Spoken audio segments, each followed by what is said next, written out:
지난 목요일이 3.1절 99주년이 되는 날이었습니다. 그 전날 저녁에 저는 밴쿠버 지역에서 공연이 된 오페라 손양원을 보러 갔었습니다. 일제의 침략과 압제 속에서 참으로 모든 것이 암울하기만 했던 그 시기에 희망이 보이지 않고 암담한 현실 속에서 그 와중에서도 자기의 것 지키고 살아남기 위해서 민족을 배신하고 조국을 배신했던 사람들이 득세하던 그 시절에 기독교인들의 일부는 강요된 신사 참배가 국민 의례이지 종교 활동이 아니기 때문에 신사 앞에 가서 절을 하는 것이 신앙에 위배되지 않는다.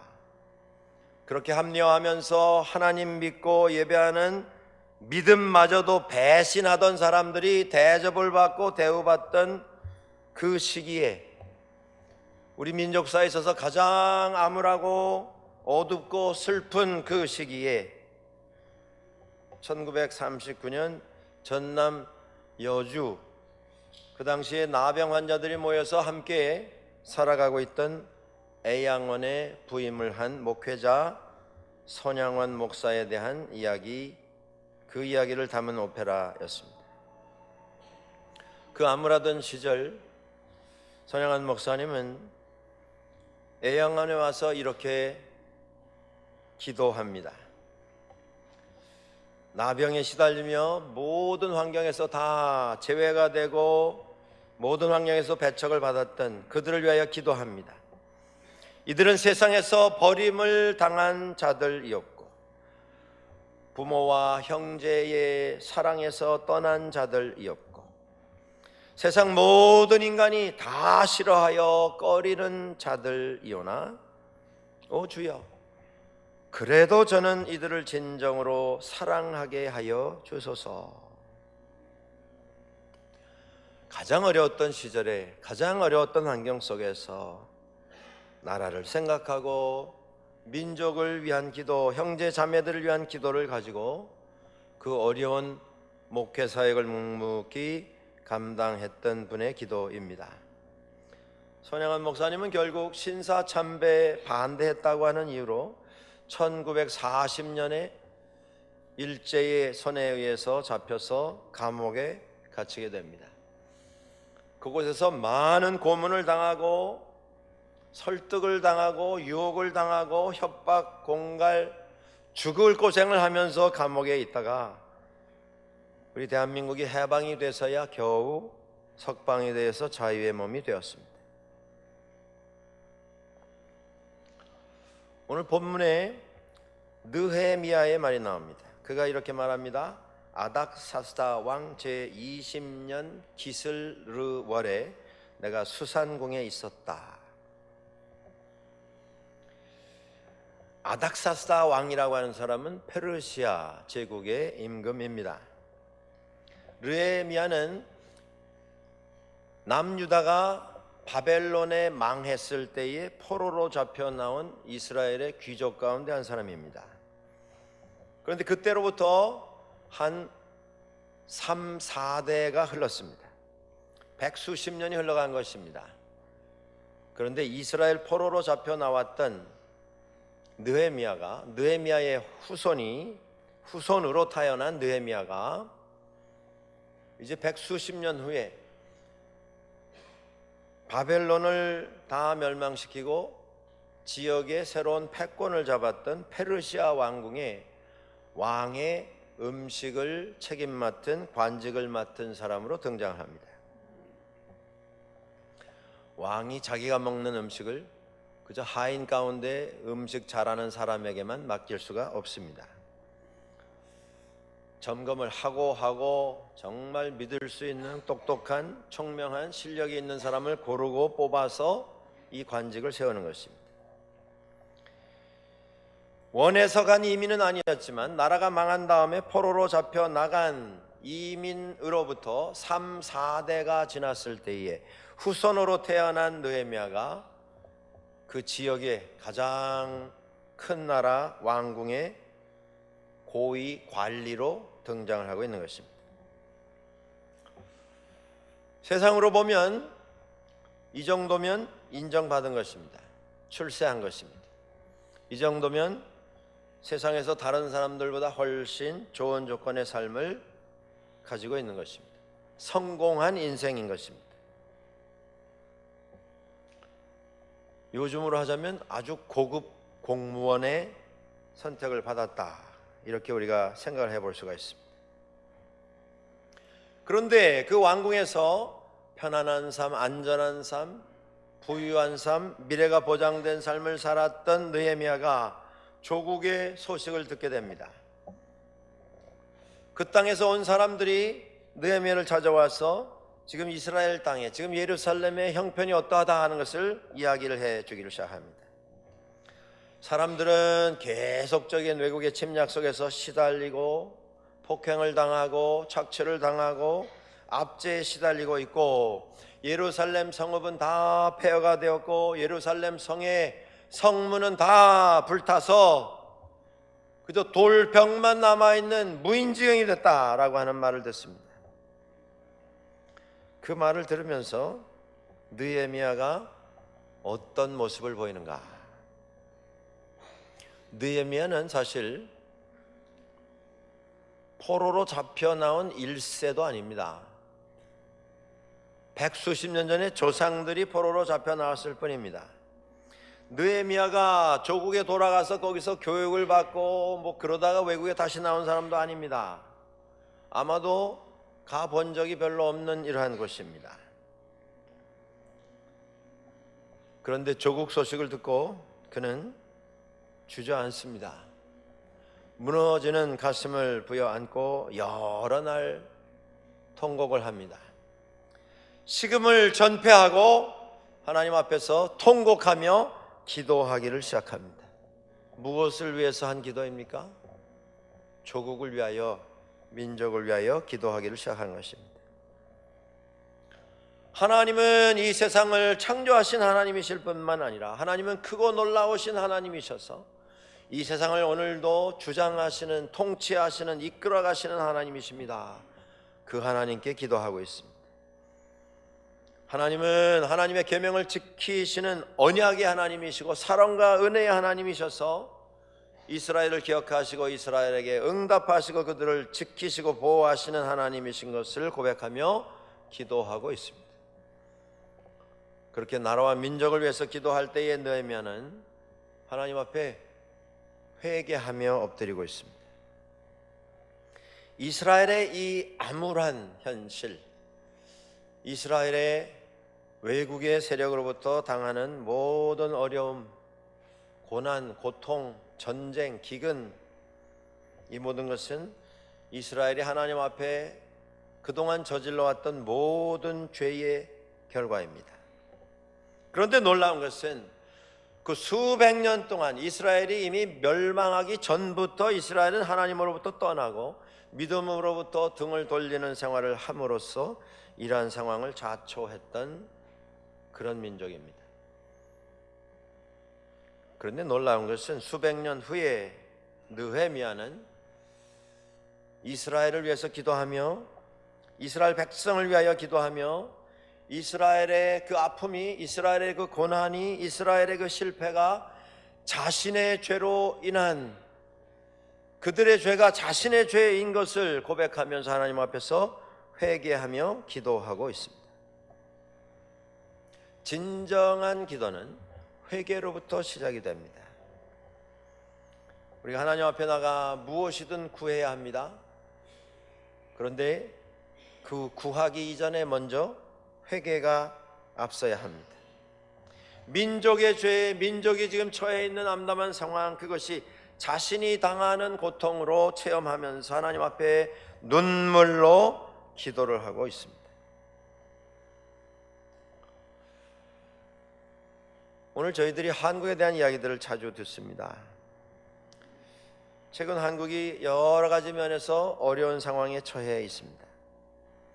들려오는 경제적인 분석, 인구의 동태, 국제적인 상황, 이 모든 것이 한국에 불리한 이런 조건으로 적용이 되고 있습니다. 여러분들 그 한국에 대한 이야기를 들으실 때 여러분들은 어떤 마음이 드십니까? 어떤 분들은 그런 말씀도 합니다. 내가 이제 고향 떠난 지가 30년, 40년, 50년 되었고 나는 그곳에 친척도 없고 친족도 없고 다 우리는 떠나와서 거기 남아있는 사람이 아무도 없다. 거기서 무슨 일이 일어나든지 나는 상관하지 않겠다. 혹은 이런 말씀도 듣습니다. 그곳에 전쟁이 날 수도 있는 가능성이 자꾸 커지기 때문에 나는 한국을 방문하지 않으려고 합니다. 그런 말씀도 듣습니다. 그런 말씀들을 비난하고 싶은 마음은 추호도 없습니다.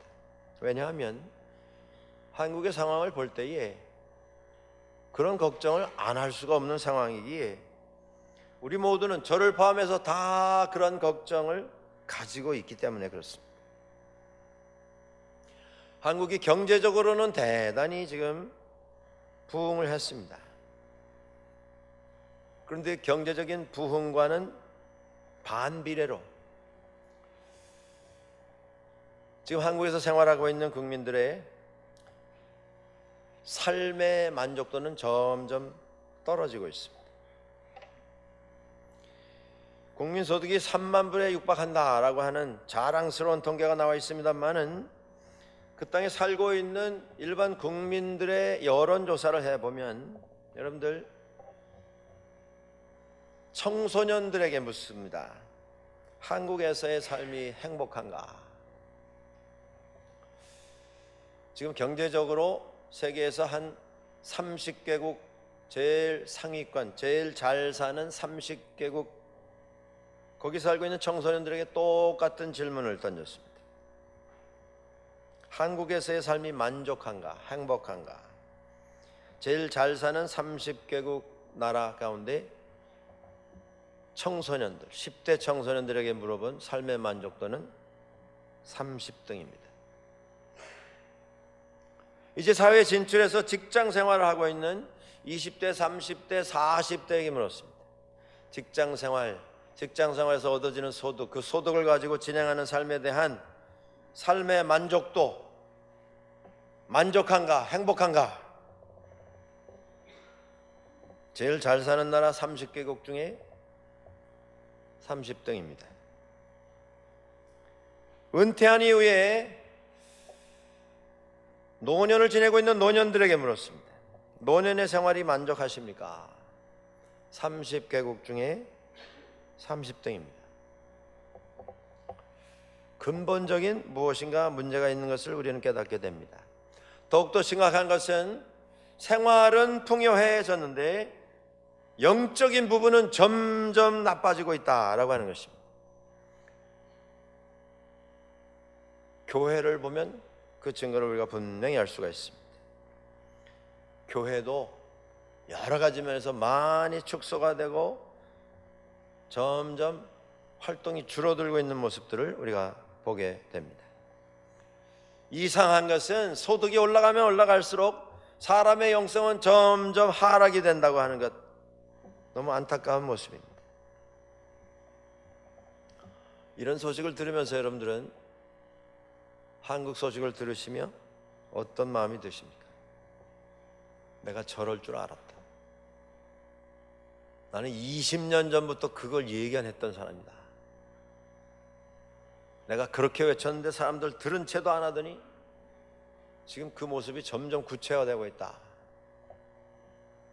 여러분, 우리가 그 사실을 몰랐기 때문에 무슨 다른 느낌을 가지게 되는 건 아닙니다. 알았지만, 또 알고 있지만 우리는 그런 조국의 어려운 모습들을 들으면서 어떤 마음을 가져야 하겠습니까? 지구상에서 한국, 우리 조국 대한민국은 200수십 나라, 세상에 존재하는 그 많은 나라들 가운데 유일한 분단 국가로 남아 있습니다. 한 나라가 두 조각이 나서 서로 핵폭탄을 겨누면서 서로를 경계하고 정죄하고 심판하고자 하는 대치 상황, 지구상에 존재하는 유일한 분단 국가가 되었습니다. 그 상황을 보면서 꼬여가기만 하는, 점점 복잡해지는 실타래와 같은 모습을 해가고 있는 조국을 보시면서 여러분들은 어떤 느낌이 드십니까? 저는 20대 아주 초반에 처음 해외여행을 해봤습니다. 일본을 방문하게 됐습니다. 신학교에서 신학생들 몇 명 대표들과 함께 일본에 있는 유수의 신학교를 방문하는 이런 일정이었습니다. 그때만 해도 외국 나가려고 하면 소양교육이라 해가지고 어느 장소에 가서 하루를 시간을 내서 앉아서 외국에 나가면 이걸 조심하시고 저런 거는 주의하시고 이런 교육을 받아야 나갈 수 있을 때였습니다. 복잡한 과정을 거쳐서 이제 출국을 해서 일본에 갔습니다. 오사카에 내려서 제가 깜짝 놀랄 경험을 했습니다. 그게 뭐냐면 지하철을 타려고 우리 일행 한 10여 명이 함께 지하철에 나가는데 저쪽에 하얀 저고리에 까만 한복 치마, 짧은 치마를 입은 일단의 청소년들이 눈에 띄었기 때문입니다. 머리를 따서 묶은 이런 아이들도 있었고 그냥 기른 아이들도 있었습니다. 일본에 가서 그 큰 도시에서 하얀 저고리에 까만 한복 치마를 입은 사람들을, 그것도 무리를 지은 젊은 아이들을 보게 될 줄 누가 알았겠습니까? 그런데 놀라운 것은 그 아이들을 보는 순간 저는 갑자기 등골에서 땀이 났습니다. 머리털이 번쩍 서는 그런 느낌이 들었습니다. 말로만 듣던 조총련 측에 속한 청소년들이었기 때문입니다. 그때만 해도 조총련은 사람들 납치해가고 북한의 앞잡이 노릇을 하고 여러 가지 복잡한 어려운 상황을 만들어내는 공포의 대상, 증오의 대상으로 그렇게 교육이 되어 왔었습니다. 저는 20수년 동안 한국에서만 크면서 계속 북한이 얼마나 악랄한 일들을 저지르고 있나에 대해서 철저하게 교육을 받았었습니다. 그들을 보는 순간 저도 모르는 사이에 벌써 제 몸이 먼저 반응을 한 것입니다. 몸이 굳어졌습니다. 심장 박동이 좀 빨라지는 걸 느꼈습니다. 그날 이후에 제가 좀 고민을 했습니다. 저 아이들도 한국 사람들이고 나도 한국 사람들인데 외국에서 만난 한국 사람을 보면서 내가 이렇게 느끼고 이렇게 반응해야 하는 이유가 무엇인가? 그날 이후에 저는 많은 것으로 경험을 하게 됩니다. 북한 분들을 모임에서도 만나고 회의에서도 만나봤습니다. 여러 가지 우리가 논의의 대상이 될 수도 있겠습니다만은 북한에 있는 교회를 대표하는 분들을 교회 이름으로 교회 대표로 만나서 회의를 하는 이런 경험도 있었습니다. 북한에 있는 아이들을 돕는 여러 가지 모습의 사역에 동참을 했었습니다. 청소년들을 돕는 사역, 의료품을 제공하고 음식을 제공하는 일도 해봤습니다. 탈북자들을 돌보는 일도 해봤습니다. 북한을 방문해서 현지에 있는 사람들과 대화도 해봤습니다. 그러면서 제가 느낀 게 이것입니다. 이것이 그렇게 서로 정죄만 해가지고 계속 우리는 북한을 북괴로 부르고 북한은 또 우리 조국 대한민국을 남한에 있는 남조선 괴뢰 집단이라고 부르고 계속 이런 식으로 정죄만 해가지고는 해결할 수가 없는 문제다라는 걸 깨닫게 됐습니다. 오늘도 저는 남북한 생각만 하면 눈물이 납니다. 도대체 이 상황을 어떻게 하면 해결할 수 있을까? 여러분, 어느 강대국이 이 문제를 속 시원하게 해결해 주겠습니까? 어느 부자 나라가 돈을 써서 해결해 주겠습니까? 외교 능력이 뛰어난 정치가가 나와서 이것을 해결해 주겠습니까? 안타깝고 너무 슬프고 너무 아픈 분단 현실을 보면서 마음이 아픕니다. 그 분단 상황 속에서 상처받는 이산 가족들, 분단 상황을 정치적으로 이용하고자 이런저런 사건을 일으키면서 거기 연루가 되어서 아무 연고 없이 끌려가서 매 맞고 고문당하고 몸이 불고가 된 사람들, 그렇게 한번 낙인이 찍힌 다음에 한국에서 살아가기가 힘들어진 그들의 후손들, 여러 가지 모습의 희생자들을 보면서 정말 마음이 아프고 눈물을 흘리지 않을 수가 없습니다. 그러면서 저는 회개하는, 하나님 앞에 정말 회개하는 이런 경험을 했습니다. 하나님, 우리 민족을 불쌍히 여겨 주십시오. 그리고 하나님 앞에서 깨달은 게 있습니다. 이게 남북한이 하나 되려면 우리 믿는 사람들이 먼저 회개하고 하나님 앞에 먼저 엎드릴 수 있어야 되겠다. 내가 있는 데까지 오면 내가 너를 받아주겠다. 내 수준까지만 되면 우리가 대화할 수 있겠다. 나같이 되면 우리가 하나 될 수 있겠다. 그게 아니라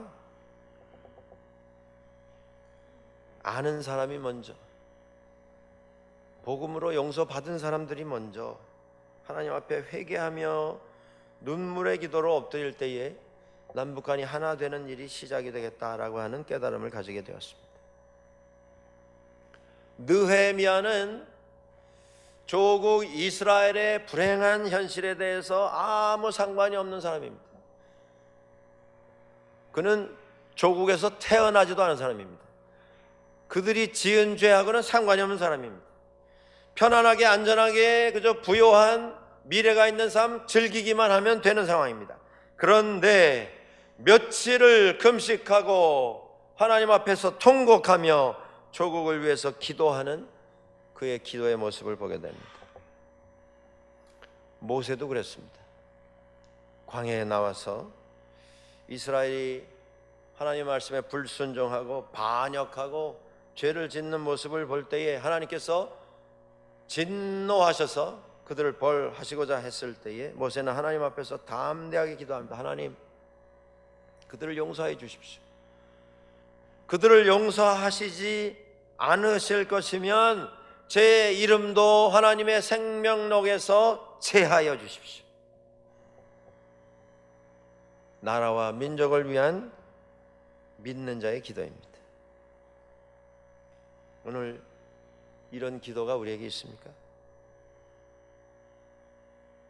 우리 한국은 참 어려운 일들을 많이 겪었습니다. 지난 100년 너무나 많은 고통에 시달렸습니다.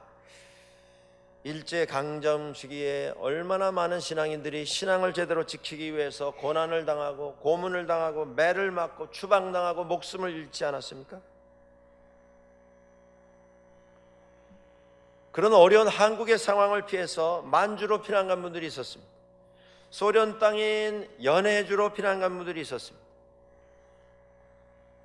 그 당시 그 땅을 다스리고 있었던 소련이라고 하는 이런 정권에서 연해주에 들어와 살고 있었던 수만 명의 한국 분들에 대해서 의심을 가지기 시작합니다. 지금 일본하고 전쟁 상황인데 이 조선 사람들이 일본 편에 붙어서 간첩 노릇하지 않겠는가. 함경도 북쪽하고 맞닿은 땅입니다. 그래서 결정을 내립니다. 이 사람들을 여기 두면 안 되겠다. 그래서 1937년에 그 지역에 있는 한국 사람들 다 모아라. 영문도 모르고 다 모였습니다. 갑자기 화물 열차를 대놓고 거기 타라는 것입니다. 짐도 가지고 나오지 못했습니다. 빈 몸에 식구들만 나왔는데 그냥 태웠습니다.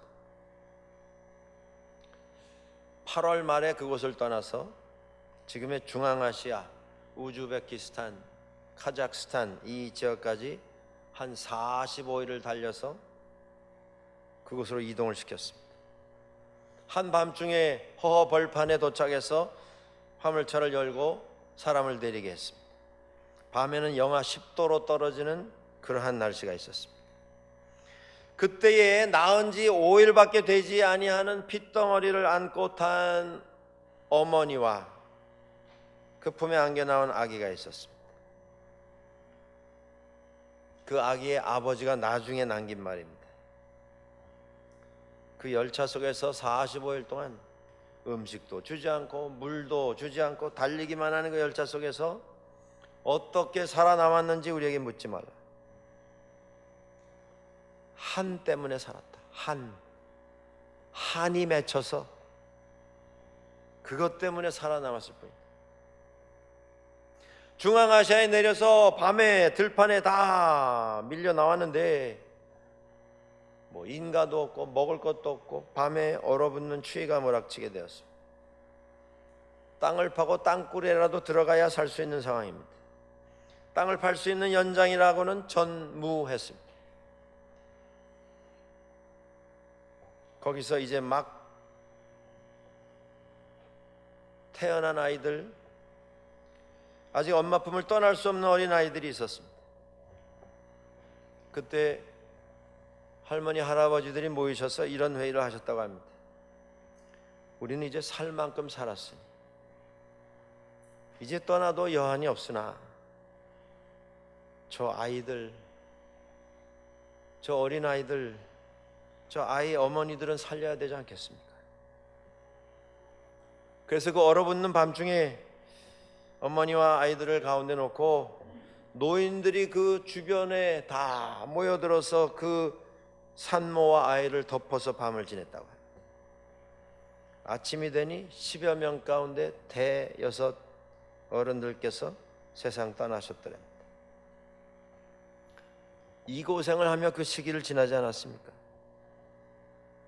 어찌 손양한 목사님 한 분뿐이겠습니까? 우리 부모님들이 다 같이 겪으셨던 일이 아닙니까? 참으로 어렵고 힘든 괴로운 시절을 지내시지 않았습니까?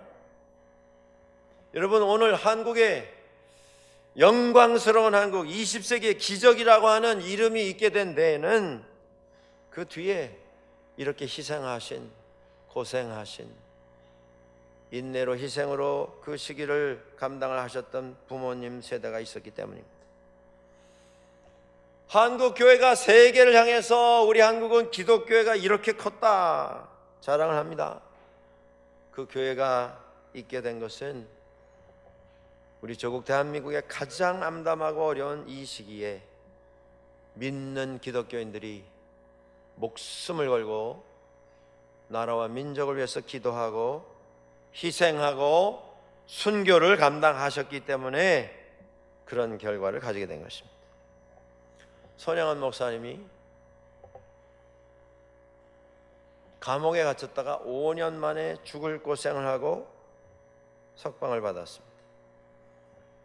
조국과 민족을 위해서, 교회를 위해서 그런 고생을 했으면 이제 좀 편하게 지내야 하는 것 아닙니까? 이제 좀 사람들에게 인정을 받고 칭찬을 받아야 하는 그런 시간이 돌아와야 되지 않겠습니까? 45년에 해방이 되어서 석방이 되었는데 1948년에 그가 목회하던 여수 지역에 여수 순천 반란 사건이 일어납니다. 남로당 공산 당원들이 주동을 해서 반란을 일으킨 것입니다. 그 사건 속에서 손양원 목사님이 고등학교 다니던 두 아들을 잃게 됩니다. 앞잡이 노릇을 하던 안재선이라고 하는 청년이 평소에 친구로 지냈던 손양원 목사님의 두 아들을 잡아서 총살을 시킨 것입니다. 그 일로 손 목사님도 많이 괴로워하셨습니다. 하나님 앞에 항의하며 기도하셨습니다. 하나님, 도대체 이 일이 의미가 무엇입니까? 이유가 무엇입니까? 왜 제가 이 일을 당해야 합니까? 그때 같이 기도하고 손 목사님과 같이 통곡하며 이 시기를 지나갔던 분이 있습니다. 그분이 이런 권면을 했습니다. 손 목사님, 우리가 일제 신사참배 반대해서 감옥에 들어갔을 때에 우리는 순교하려고 들어갔었습니다. 순교하기를 원했습니다. 우리는 죽어도 믿음을 포기할 수 없다고 하는 고백 속에서 순교하려고 그곳에 갔습니다. 그런데 하나님께서 우리를 순교 하게 하시지 않았습니다. 그 이유는 지금 조국과 민족이 당하고 있는 동족 상잔의 이 비극적인 전쟁 속에서 나라를 위해서 기도하고 민족을 위해서 기도하라고 우리를 살려주신 것이 아니겠습니까? 여기서 무너져서는 안 됩니다. 쓰러질 수 없습니다. 나라와 민족을 위해서 기도합시다. 다시 일어나서 그 어려움 속에서 기도를 했습니다. 우리 손양원 목사님의 사모님은 손 목사님이 일제 때 감옥에 갇혔을 때에 너무나 많은 폭력과 고문과 회유가 쏟아지는 것을 보면서 손 목사님에게 이런 편지를 보냅니다. 나는 신앙 포기하고 살아남아서 되돌아오는 남편보다 순교하여 세상을 떠난 남편이 더 자랑스럽습니다. 절대 신앙을 포기하지 마십시오. 나라와 민족을 위해서 부인도 기도하셨고 손 목사님도 기도하셨습니다. 결국에 여러분 아시는 것처럼 손양원 목사님은 자기 두 아들을 총살을 시킨 안재선이라고 하는 청년을 양 아들로 삼아 아들로 받아들였습니다. 솔로몬의 영광보다 욥의 고난이 더 아름답습니다. 손 목사님의 사모님이 고백했던 이야기입니다. 나라와 민족을 위한 기도 가운데 이런 일들을 감당을 했습니다. 옥살이를 했습니다. 나라와 민족을 위해서. 두 아들을 잃었습니다. 신앙을 지키기 위해서.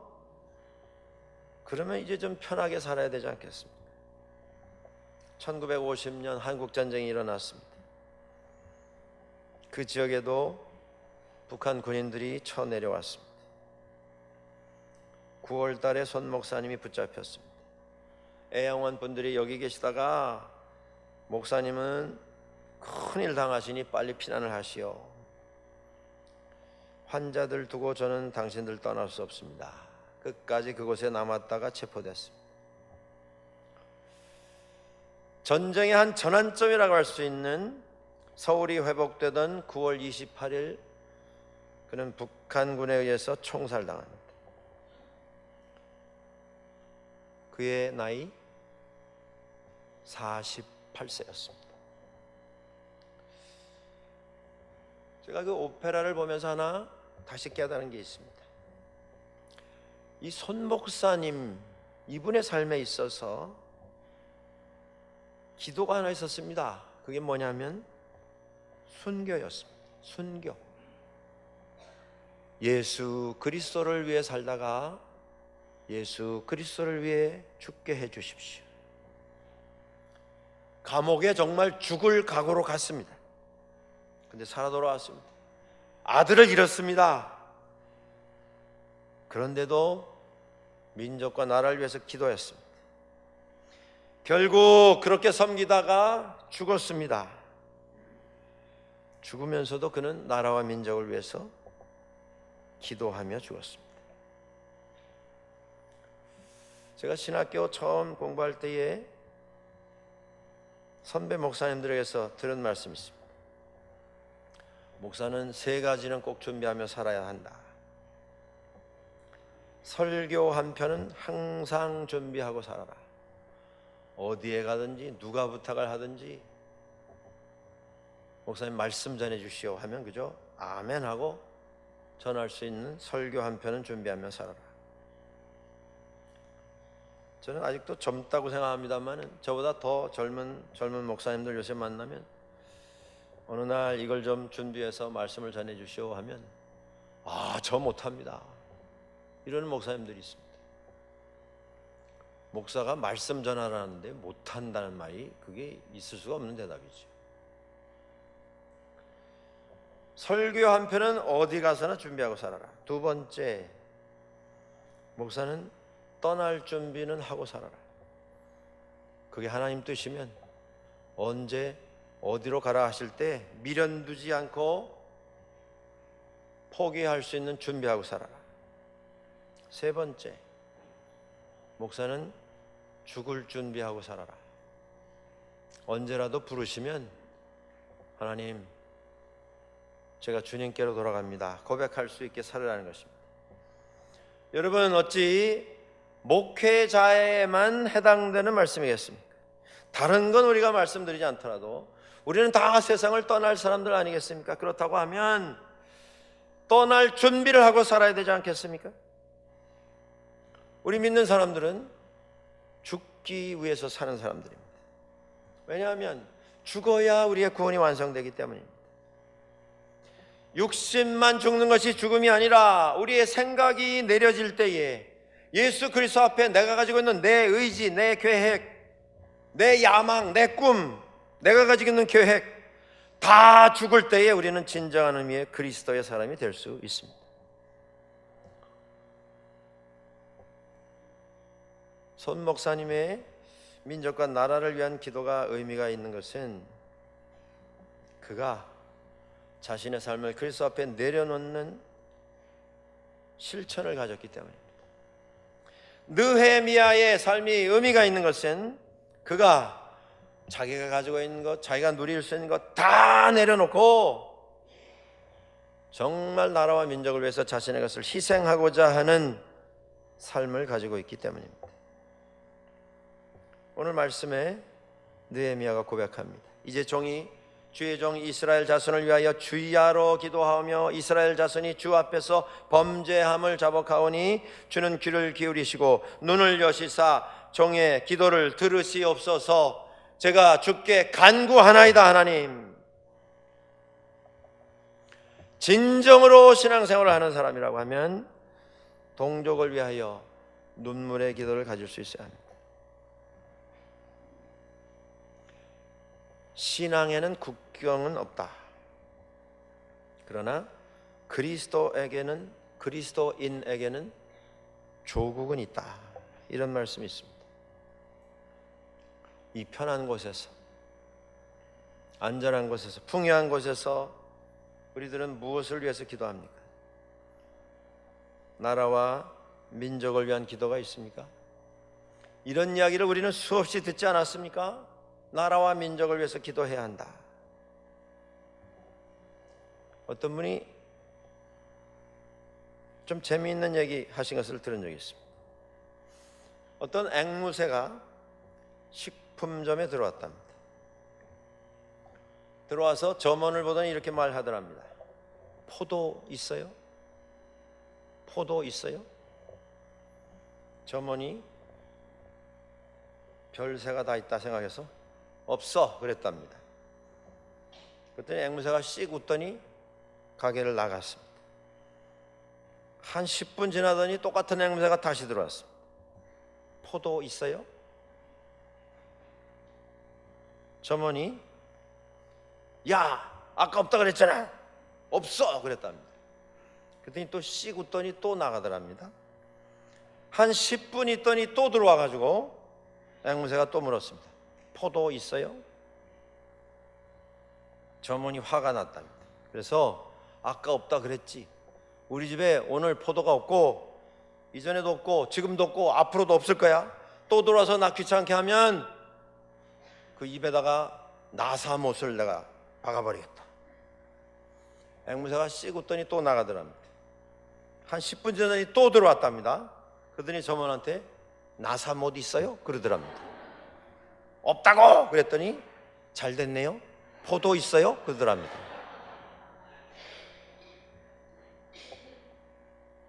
여러분, 앵무새가 한 이 말에 무슨 의미가 있겠습니까? 잘하는 말이었죠. 너무 익숙한 말이었습니다. 자신 있는 말이었습니다. 여러 번 반복했던 말입니다. 의미는 없습니다. 혹시 이것이 우리가 가져왔던 우리 조국과 민족을 위한 기도의 모습은 아니었는지 한번 돌아볼 필요가 있습니다. 많이 들었고 자주 했고 입만 벌리면 조국을 위하여 기도합니다 고백도 했지만 뜻도 없고 의미도 없고 마음도 없고 헌신도 없는, 무엇보다도 그런 기도를 할 수 있는 내려놓는 삶이 없는, 포기하는 삶이 없는, 그저 언어의 유희에 불과했던, 오랫동안 매일 반복했던, 그래서 오늘도 우리 입에 달고 있는 주여 내가 간구하나이다 라고 하는 기도가 아니었는지 돌아볼 필요가 있겠습니다. 무엇인가를 희생할 준비가 우리가 되어 있습니까? 우리는 죽기 위해 사는 사람이라 말씀을 드렸습니다. 그런데 오늘도 우리가 살기 위해 살고 있지는 않습니까? 나이가 1살, 2살 더해 갈수록 하나님 앞에 믿음 안에서 결단하여 주님의 이름으로 제가 이것을 내려놓습니다. 그게 몇 가지가 되고 있습니까? 여러분, 20년 전, 30년 전보다 내가 하나님 앞에 그렇게 고백할 수 있는 것에 숫자가 얼마나 늘어났습니까? 아니면 그대로입니까? 아니면 점점 줄어가고 있습니까? 이건 이래서 못 내려놓고 저건 저래서 포기할 수 없고 이것은 절대 양보할 수 없다. 그 명단이 점점 길어지고 있지는 않습니까?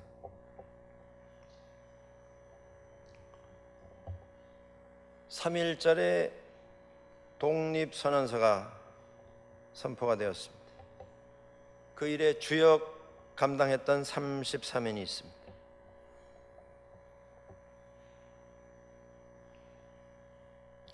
(1910년) 일본이 한국을 강제로 합병을 시켰습니다. (1919년) 3.1운동이 일어났습니다. 그때 당시에 한국의 기독교인은 숫자가 1%였습니다. 그런데 3.1운동의 독립선언서를 준비하고 그곳에 이름을 적었던 33인 가운데 기독교인이 16명입니다. 무엇을 뜻합니까? 믿음의 모습을 봐야 되지 않겠습니까? 오등은 자애아 조선의 독립국임과 조선인의 자주민임을 선언하노라. 이렇게 시작되는 독립선언서를 준비하던 때일입니다. 다 모여서 본문을 동의를 하고 합의를 했습니다. 그리고 남강 이승훈 선생이 잠깐 자리 비웠다가 들어왔는데 분위기가 이상하더랍니다. 아주 서먹서먹하더랍니다. 뭐가 이렇게 되었나 살펴봤더니 문제가 하나 생겼습니다. 독립선언서에 누가 이름을 제일 먼저 적을 건가? 미묘한 신경전이 벌어진 것입니다. 나이 순으로 할 건지, 가나다 순으로 할 건지, 아니면 여기 참여한 어떤 종교 단체 참여도로 할 건지. 숫자적으로는 기독교인이 제일 많았습니다. 경력 순으로 할 건지. 거기 모여있던 분들은 60대 후반부터 20대까지 다양했습니다. 미묘한 신경전이 벌어진 것입니다. 그 장면을 목격한 남강 이승훈 선생이 이렇게 말씀하십니다. 하하, 이 사람들아, 그 이름 쓰는 순서가 곧 죽는 순서네. 누가 먼저 쓰는 게 왜 중요한가? 손병이 당신부터 쓰시오. 이름이 써졌습니다. 오늘 우리는 믿음 생활하고 그리스도를 따라간다고 하면서도 여전히 내 것을 내려놓지 못하는 이런 모습을 가지고 있습니다. 내려놓는 사람을 하나님은 쓰십니다. 주의 이름으로 나라와 민족을 위해서 자신을 죽음의 자리에까지 내려놓을 수 있는 사람을 하나님은 쓰십니다. 저는 내년을 기대합니다. 3.1운동의 100주년이 되는 내년, 교회가 준비해야 할 것이라 저는 믿습니다. 배워야 합니다. 이 시대에 나는 어떤 모습으로 살아왔는지, 어떤 모습으로 살아가야 할 것인지, 어떤 모습으로 나라와 민족을 위해서 기도해야 할 것인지 우리 선조들의 기도를 배워야 하겠습니다. 그들의 희생과 그들의 섬김을 배워야 하겠습니다. 그들의 희생과 그들의 눈물을 배울 수 있어야 합니다. 왜냐하면 우리도 내려놓을 수 있을 때에 비로소 이 시대에 하나님의 사람으로 쓰임받을 수 있기 때문입니다. 기도하겠습니다.